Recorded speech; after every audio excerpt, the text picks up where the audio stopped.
have time. Okay, before we begin the timer, maybe we should introduce ourselves. I'm Quatre. She's Deborah.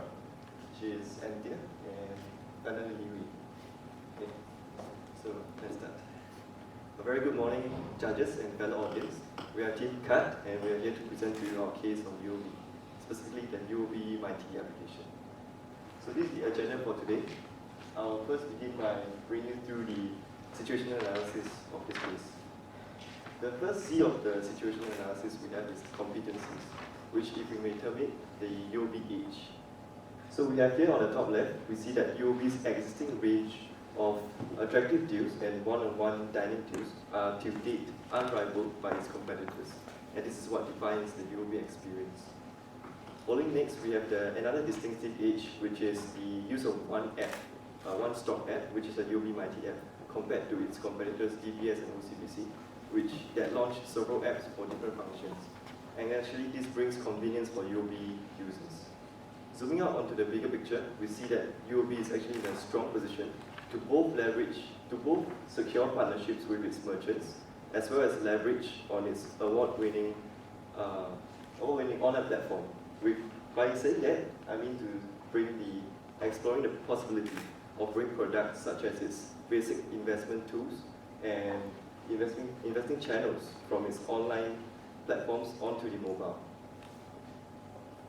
Next is the competitor analysis. Looking at the table on the right, we see that the UOB-MIT app is actually doing fairly well across the two application stores with its competitors, DBS and OCBC. And externally, we see little to no competition from foreign banks due to the high setup costs, as well as the requisite of sizable local customer base, which in fact the three main local banks have a share concentration in.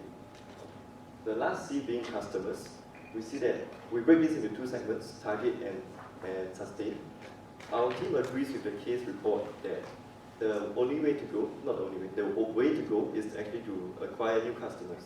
And by targeting millennials who are in the point in time in their life that they face crucial financial decisions and are thinking of which banking platform to adopt. Apart from retaining existing customers, we also seek to become the go-to financial tool for newly acquired millennials as to foster a long-term relationship with them. Now I'll briefly touch on the trend analysis of the millennials.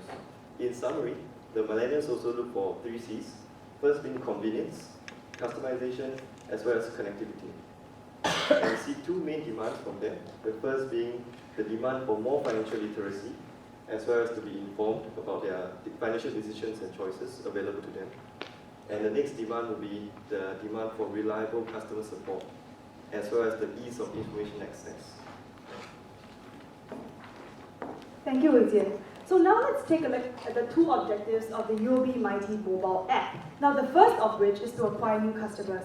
And in doing so, we're able to secure constant revenue streams as well as reduce operational costs by acquiring new customers on the app. Now the second objective we have is to retain the existing customers. And this is arguably the more important, but also the more difficult one to achieve. Now we all know that UOB has over 3,000 exclusive deals and rewards for all of its cardholders on the existing app. However, the user interface is exactly the same for every single user. Hence, there is no sense of uniqueness or newness for any of the current users. So this actually runs the risk of them eventually switching over to a competitor's mobile banking app because the cost of switching is currently very low. So for that, the first recommendation we have is to create the network and lock-in effect to increase this cost of switching. So this will be able to sustain the current existing customer base. Now after which we'll roll out this thing called the exclusive modular functions on the app, as well as personalized rewards in order to keep our customers engaged at every turn. Now all our recommendations will channel towards our core value proposition, which I will now touch upon. Now if you look at the screen, currently there's a lack of clear direction for the UOB-MIT app. Now, while UOB has rightly identified the form of contactless payment as an up-and-coming trend in the digital mobile banking sphere, it has to realize that you have to combine it with other consumer trends in order to maximize user reception.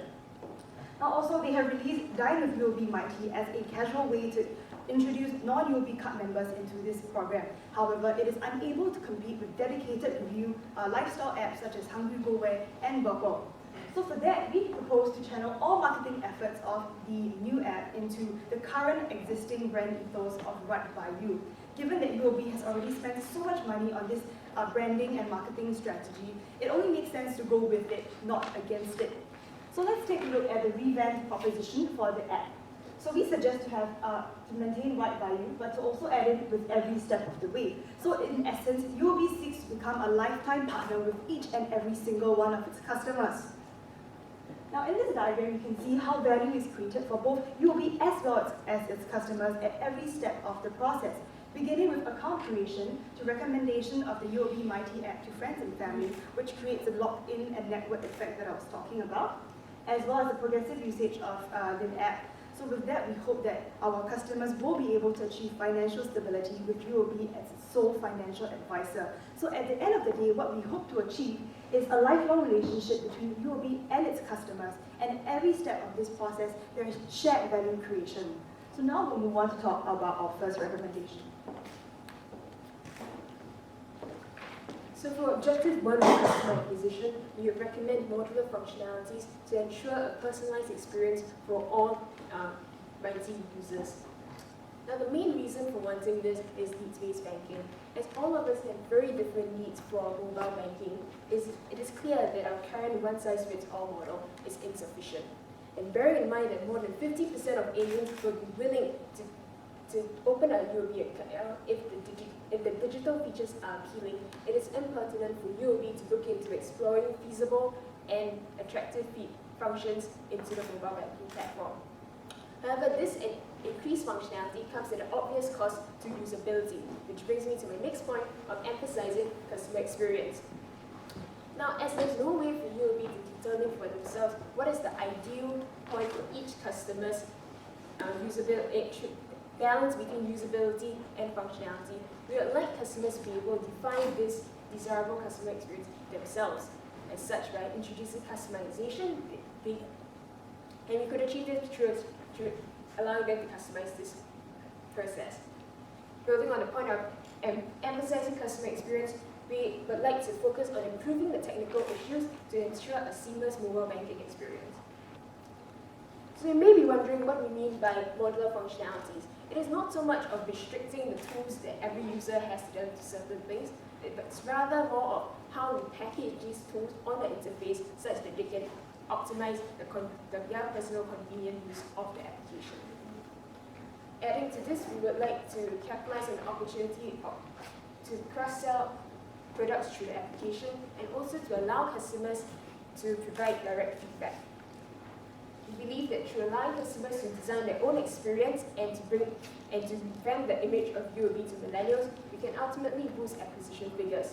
The development of the app and the other features later mentioned can be developed through the existing joint venture between UOB and IDA at the FinLab.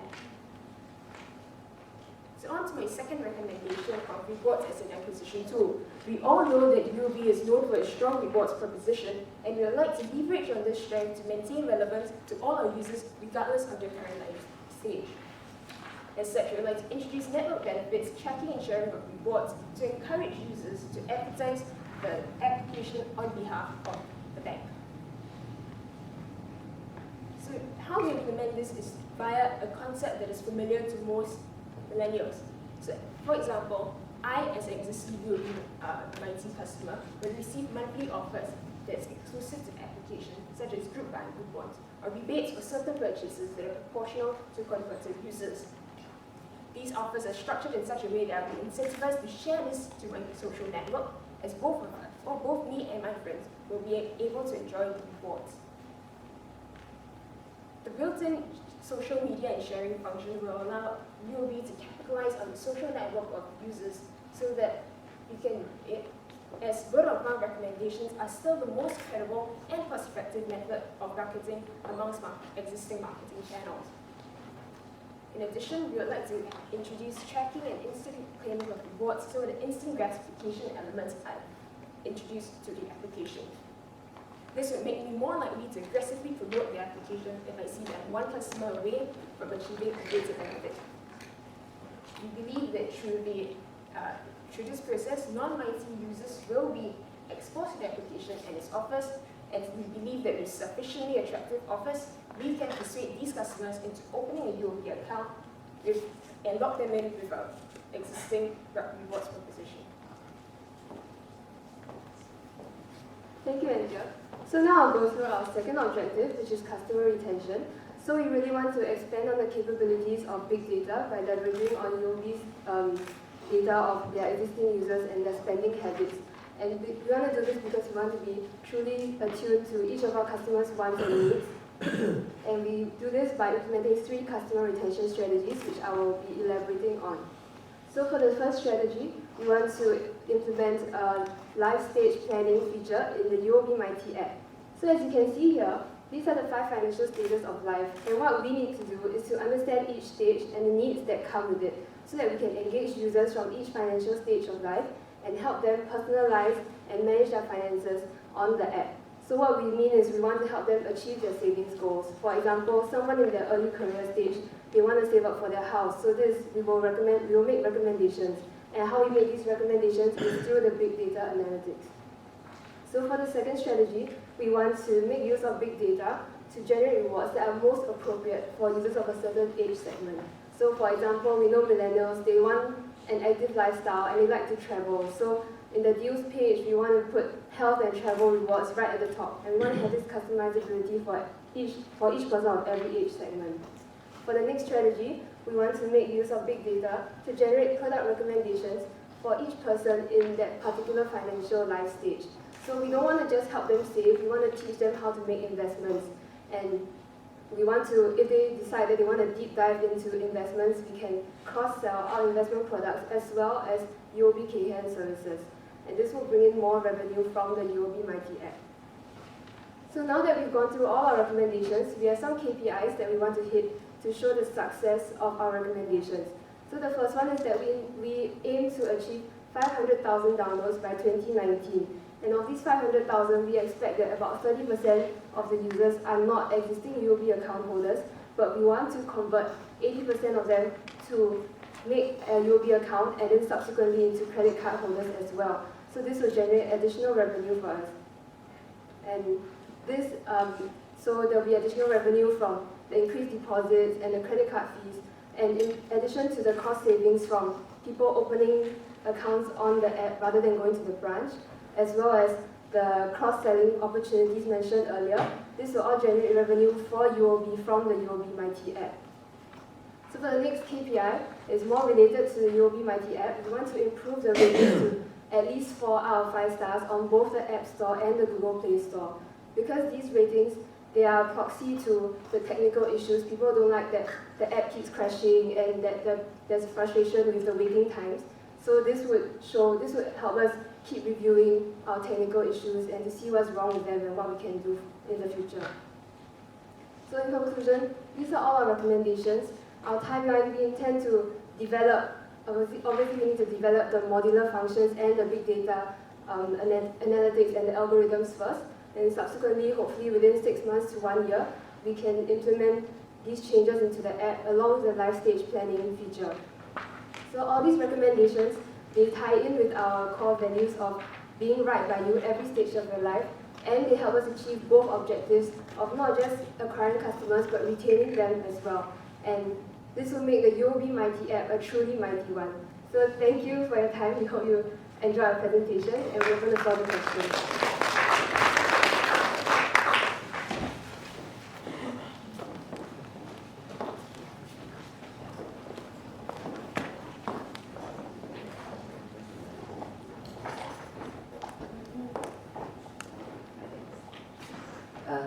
Thank you for the presentation. I enjoyed it because I like the thought process that went into it, like the modular functionalities. That's quite interesting. And I also like the fact that rewards as an incentive. That appeals to me. Big data as well. I think it's the first presentation I heard the use of this, which is crucial, I think, in digital finance, to use it to analyze your client's needs and then provide better or more suitable recommendations to the client. My question is, millennials, right, is very hard to attract because we have competition now. As you know, when we are born in Singapore, usually all of us will have a POSB or DBS account. Then you go to university, everywhere you see is OCBC. So how do you propose to get these good ideas, right, into the minds of the millennials and ask them to give UOB a chance? I'm just curious about the marketing and the advertising strategy to get all these ideas into the minds of the millennials.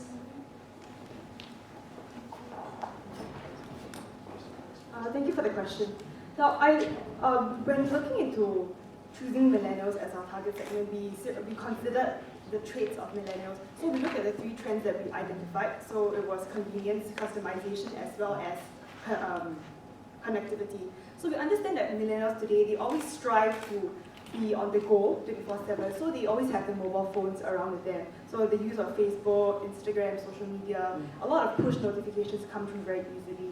And also with the use of email, people are constantly checking their emails. So one of the ways that we can fervently push this out is very similar to what OCBC Frank they have in mind. Because I understand from UOB there's also the YOLO card that is targeted at that segment.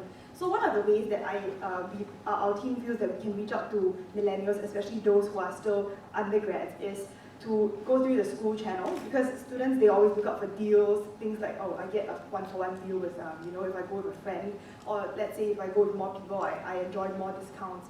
So things like using the school as a portal to market all these special deals that only UOB offers. So we understand that one of UOB's competitive advantage is that they have a huge network and a base with a lot of partners. So it's unrivaled by OCBC or DBS. So this is something that we can really leverage upon to attract these millennials to come to us. Because at this stage of our lives, we are not very sure of what we want. We don't know how to budget and plan. So whatever we can save, we always strive to achieve some sort of budgeting and saving thing. So I believe this is one way that we can reach out to them. And also, very obviously, the use of social media platforms.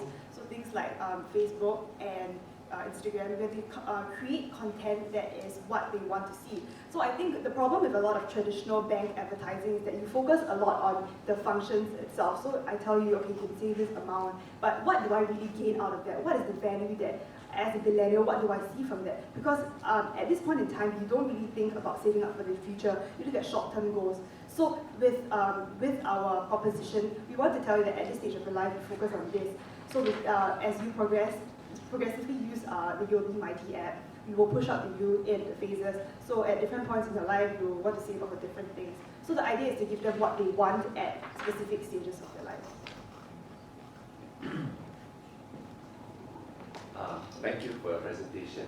I've got a related question. I think there's a lot of talk about millennials, and obviously millennials are more tech savvy. I just want to clarify, you said by millennials, what age group are you referring to? 18 to 34. 18 to 34. Yeah, so my question is, it seems like we are supposed to focus on millennials. I'm just wondering if there's value in focusing on other segments beyond 34, for example. There isn't a lot of analysis for that market segment. I just wonder why. Okay, actually we split our target segment into millennials, as which is the targeting part as well as the sustaining part. So we understand that UOB's current consumer base is not as it may not be as youthful as young as DBS or OCBC. So and it's also not as competitive in that sense.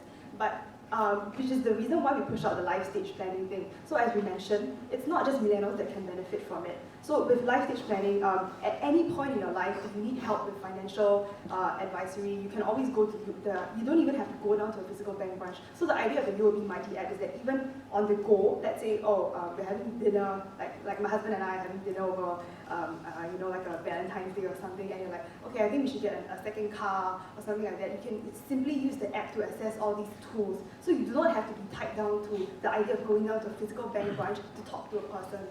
So it brings the financial advisors closer to you. I guess from a profitability analysis perspective, right? Do you think one can get or UOB can get more money out of some millennial or someone who's above 34? And in terms of financials, of course, we believe that a person that is older would have a larger short-term profitability. However, we have to look at we are trying to look at the long-term picture in terms of the millennials, And by locking them in, when they reach the ages of 34, we will be able to grow this profitability. Sure. So it's more of an investment at this stage for the millennials. And as for the older people, as for the but the more mature age Okay, we'll just minus one, sorry. for the more mature age groups, UOB does have a very strong online banking platform, and it's something that the current mature users already like. Whether at least it's affordable. Yeah. So there's these things that they can use that is in existence, and the mobile app comes as a complement to this for these age groups. Thank you. You know, when we're doing some of this work, you see, we hear you about millennials. In fact, the way we define millennials are those that is up to 25 years of age. That means those born from 1990 all the way to year 2000. So they are in the 15, 25 age, and then 10 years down the road, they will be a bigger customer base. But even when we look at that, over time they have income. But exactly like what Vincent said, the assets are in the hands of not you, but your daddy. So how do we approach that? Because that determines my P&L. You determines when I be seen around the whole ecosystem. But that is where the P&L is. So have you thought about that? First question. Second, you did quite a bit of studies on UOB-MIT, DBS Payla, and some of these apps. Can you share with us some of your studies outcome on that?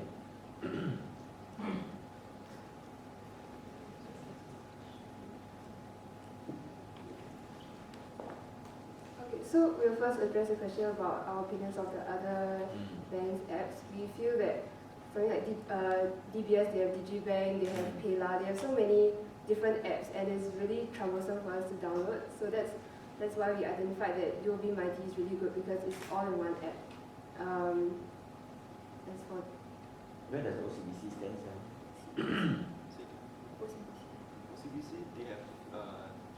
they have two apps. They have the Wild Deals and the normal bank app. So for the Wild Deals, it's something like the DBS Dining or something like a rewards kind of app. And that they send notifications to users, even if it's non-OCBC users, that you have a deal somewhere nearby, and then you can just go and grab it and stuff. So I think as youths, we find that it's a bit troublesome, like what Deborah said, that to download a lot of apps, and then you clutter up your smartphone with all the space and stuff. So UOB actually has a distinctive edge in just one app itself, and you can use one app itself, just like China's WeChat. It's one app and it has everything in it. another thing is DBS, they have a lifestyle app, and what they do is actually they have a DBS Live Fresh, I can't remember the name, I think it's a lifestyle card, and they market the app as an ad onto the card. So I'm not sure how successful that is. It's rather they kind of go the other way around. So what we want to do is from the app we market our other products. Yeah, I think that's a more successful way of marketing the card. We're not, as millennials, we don't really see what cards they have on offer. As for the other question about parents holding the assets of millennials, I believe that in this day and age, parents are actually very affected by what the millennials choose. For example, in a personal case, my parents are now playing Pokemon Go as well.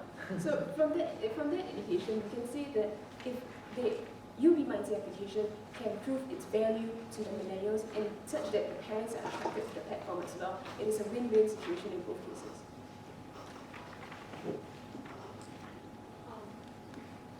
I think thanks for that. Really like some of the features that you guys suggested. My question is two parts. I see that there are two sort of important bits missing, and I'm sorry if I missed that. Let me know. But number one is that I don't see a clear marketing strategy. So how are you going to educate people about all these different great value adds that you spoke about? Number one. Number two, there was a bit about low adoption when it comes to retailers, and I see that you don't have that as a part of your presentation, so I'm just wondering why, and if you have any thoughts around it. Okay, to address the first question on our marketing strategies, what we understand from UOB's current situation is that they have a very strong campaign with the Right by You 80 years. So what we've noticed in the advertisements for their new UOB-MIT app is that they don't mention any of that at all.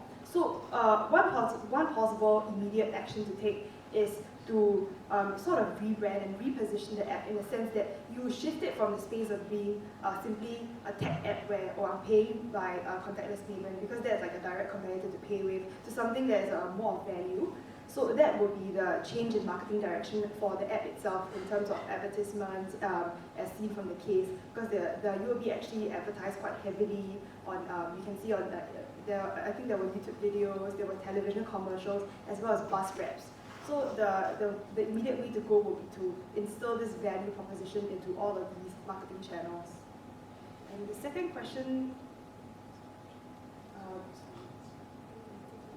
the low retail adoption. One of the reasons why we didn't really go with it is because we read a research on, there was a research online that said that the maintenance of the mobile app compared to the maintenance of a physical bank branch is much lower. I think it was 8 cents per month or something like that for the mobile app, as compared to a few dollars, $20 I believe for a physical bank branch, something like that. So that was the reason why we chose to focus on the mobile application instead of physical channels.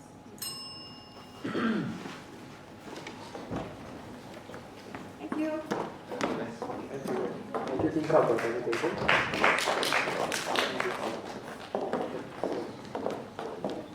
So we are now down for final team. Let us invite Box Consulting.